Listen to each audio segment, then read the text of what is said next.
Oke, Foodpreneur, masih mendengarkan Foodies Podcast bersama Mbak Sarita Suteja dari CRP Group.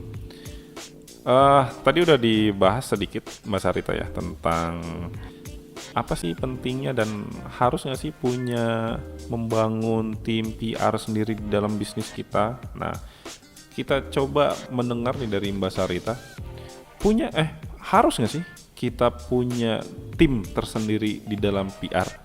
Nah, atau khususnya ya di bisnis kita perlu nggak sih PR itu?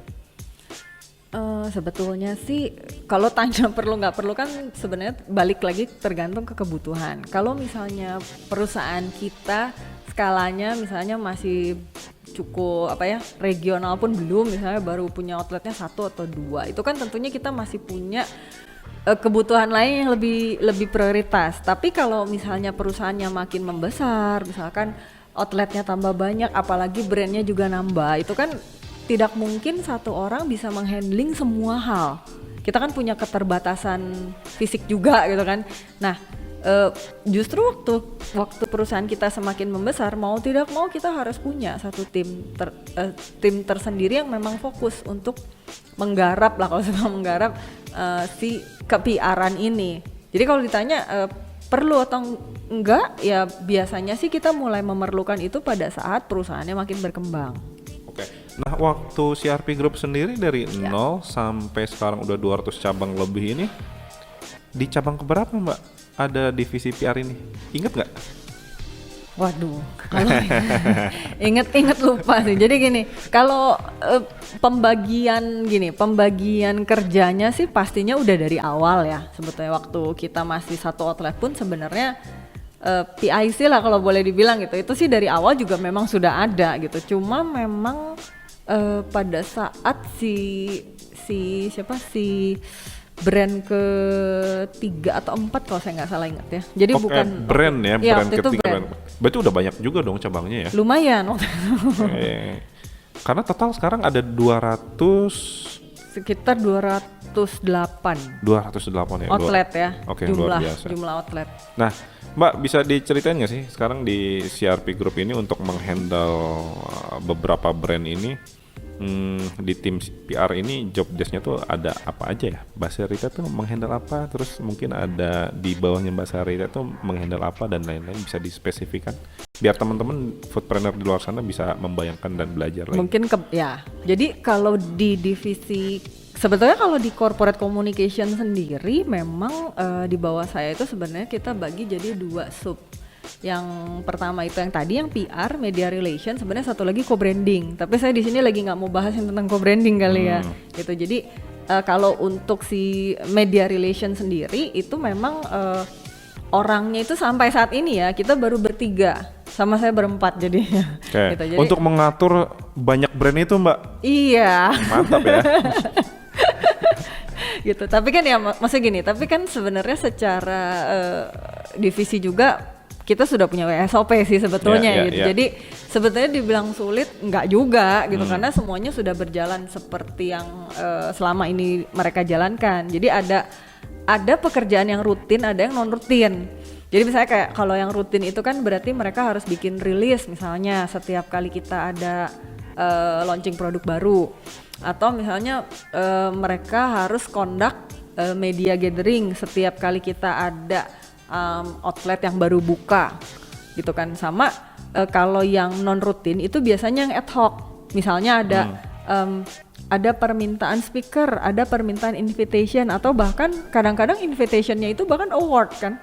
Kalau award itu kan kita harus ada perwakilan yang datang misalnya ke lokasi gitu. Jadi macam-macam sih ya. Jadi kalau saya sih bagi pekerjaannya itu ya rutin dan non rutin. Kalau yang rutin itu adalah conduct media gathering, kemudian bikin rilis, distribusi rilis. Kalau yang non rutin itu yang mereka harus keep in touch dengan si orang-orang media di luar sana sama program-program ad hoc.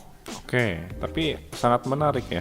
Ada 9 brand, mungkin lebih dengan cabang ratusan, PR-nya dihandle dengan 4 orang. Nah, PR ini kan banyak kerjanya mostly berhubungan dengan eksternal ya, dengan klien di luar sana ya. Iya. Tapi ada nggak sih hubungannya dengan tim internal sendiri?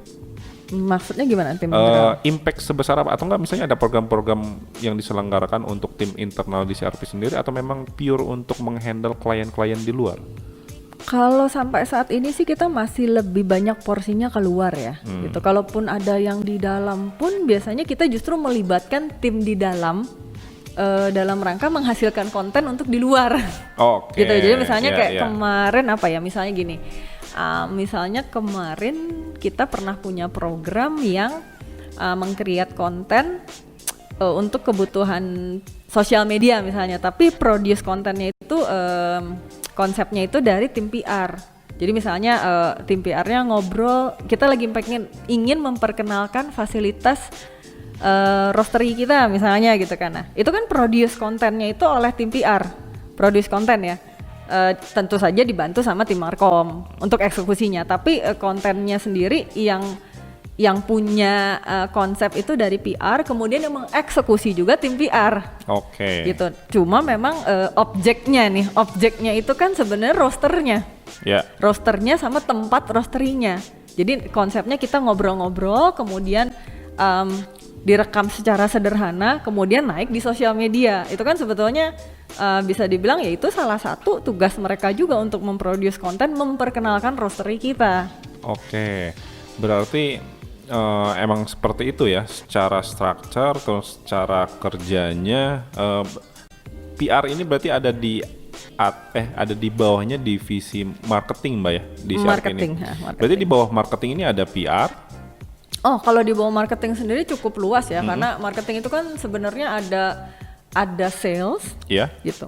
Ada sales, ada markom, gitu. Kemudian ada corporate communication, sama ada kreatif. Oke. Itu yang departemen besarnya. Oke, berarti ada 4 ya di bawah marketing. Iya. Berarti setelah saya mendengarkan ini semua cukup besar ya warung abnormal ini ya, yang saya tahu ya, dan dari dulu nol sekarang warung abnormal udah besar dengan strukturnya yang begitu banyak, ini luar biasa. Makanya teman-teman foodpreneur tetap support nih go local brand, terutama warung abnormal ini yang sudah mengharumkan nama F&B industri mungkin ya di tingkat nasional. Oke teman-teman, masih ada nih ya pertanyaan untuk Mbak Sarita, tetap di Foodies Podcast.